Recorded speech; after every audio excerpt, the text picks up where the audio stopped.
Dr. Tim Gajewski joins us right now, urology specialist of Carolinas. We've talked in the past about a lack of testosterone, how that can cause problems for men.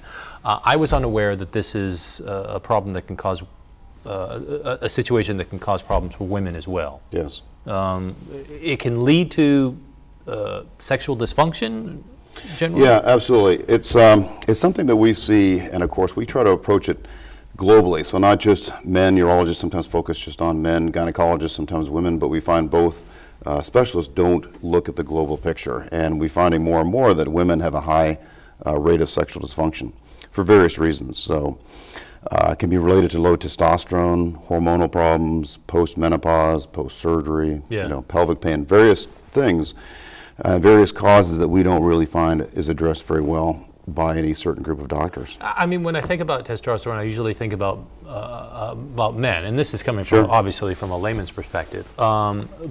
Is it now being associated more and more with women? It is, and I think it's being more realized that women need some testosterone also. That's what drives their sexual desire. So men and women both have testosterone. Women have less, of course, but they still need a certain amount for their sexual drive. Also, as women go through menopause or they get older, their estrogen amounts decrease. So they need an estrogen and testosterone also. And I was gonna, that was my next question.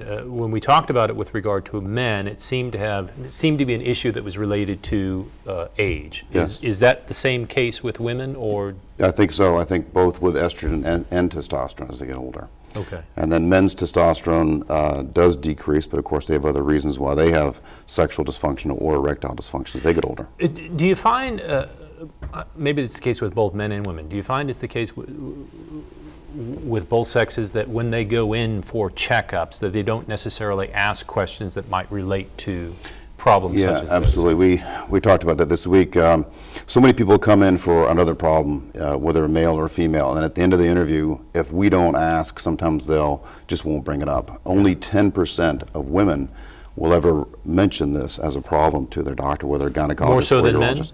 I think it's equally as bad for men. We have to, we have to make sure it's a point if somebody's coming in for a kidney stone or incontinence for women.